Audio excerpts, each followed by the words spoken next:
ಕೊನೆ ಪಕ್ಷ ಈ ಮದ್ವೆ ಆಗತ್ತೋ ಇಲ್ವೋ ಅನ್ನೋದೇ ನನಗ್ ಡೌಟ್ ಇದೆ. ಏನೇ ತ್ರಿಲೋಚನಾ, ಒಳ್ಳೆ ಕೆಲ್ಸಕ್ಕೆ ಹೊರಟಿರ್ಬೇಕಾರೆ ಯಾರಾದ್ರೂ ಹೀಗ್ ಮಾತಾಡ್ತಾರೇನೆ? ಅಪಶಕುನ ಕಣೆ. ಇಲ್ಲಮ್ಮ, ಅವಳು ಹೇಳ್ತಾ ಇರೋದು ಕರೆಕ್ಟಾಗೇ ಇದೆ. ವಿರಾಟ್ ನಡ್ಕೊಳ್ತಾ ಇರೋ ರೀತಿ ನೋಡಿದ್ರೆ ಮೋಸ್ಟ್ಲಿ ಅವನಿಗೆ ಈ ಮದುವೆ ಇಷ್ಟ ಇಲ್ಲ ಅನ್ಸತ್ತೆ. ಹಾಗೇನು ಇರಲ್ಲ ಕಣೋ ಓಂಕಾರ್. ಸಾಕು ಅತ್ಗೆ, ಇನ್ನು ನಮ್ಗೇನೇನೋ ಹೇಳ್ಬೇಡಿ. ಇವತ್ತಿನ ವಿರಾಟ್ ನಡವಳಿಕೆನೆ ನಮಗೆಲ್ಲ ಉತ್ತರ ಕೊಡ್ತಾ ಇದೆ. ಅವನಿಗೆ ಮದ್ವೆ ಇಷ್ಟ ಇಲ್ಲ ಅನ್ನೋದನ್ನು ಕೂಡ ಅವನು ಇಂಡೈರೆಕ್ಟ್ ಆಗಿ ಹೇಳ್ತಾ ಇದ್ದಾನೆ.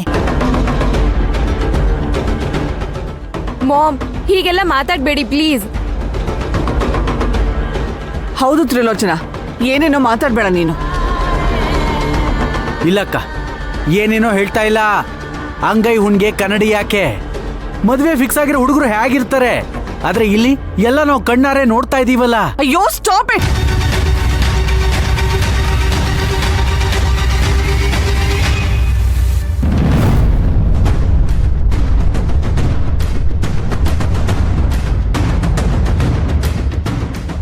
ಏನೋ ಇದೆಲ್ಲ?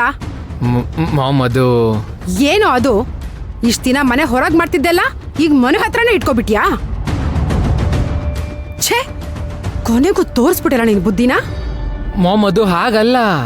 ಮಾತಾಡ್ಬೇಡ. ನಿನ್ ಬಗ್ಗೆ ನನಗೆಲ್ಲ ಗೊತ್ತಿಲ್ಲ ಅನ್ಕೊಂಡಿದ್ಯಾ? ನನಗೆಲ್ಲ ಗೊತ್ತಿದೆ ಕಣೋ. ಆದ್ರೂ ಇಷ್ಟು ದಿನ ನಾನು ಸುಮ್ಮನೆ ಇದ್ದೆ. ಆದ್ರೆ ಇವತ್ತು ಛೇ, ಮನೆಗ್ ಬಂದಿರೋ ಕೆಲಸ ಹುಡುಗಿ ಜೊತೆ. ಮಾಮ್, ನಾನ್ ಹೇಳೋದ್ ಸ್ವಲ್ಪ ಕೇಳು ಮಾಮ್. ನೀನು ಏನೋ ಕೇಳೋದು? ಕೇಳಕ್ಕಿನ್ನು ಏನ್ ಉಳಿಸಿದ್ಯಾ? ನಿನ್ ರಂಗಿನ ಆಟನೆಲ್ಲ ಕಣ್ಣಾರೆ ನೋಡ್ದೆ ಅಲ್ವಾ ನಾನು? ಮನೆ ಹತ್ರನೇ ಹೀಗಿರೋ ನೀನು ಇನ್ ಮನೆ ಹೊರಗೆ ಹೇಗೋ ಇರ್ತೀಯಾ? ಮಾಮ್, ಏನೇನೋ ಇಮ್ಯಾಜಿನ್ ಮಾಡ್ಕೋಬೇಡ ನೀನು. ನಾನ್ ಹೇಳೋದ್ ಸ್ವಲ್ಪ ಕೇಳು. ಇಮ್ಯಾಜಿನ್ ಅಲ್ಲಪ್ಪ, ಸತ್ಯ. ಮಾಮ್, ಅವಳನ್ನ ಯಾರು ಅಂತ ಅನ್ಕೊಂಡೆ? ಯಾರೋ ಅವಳು?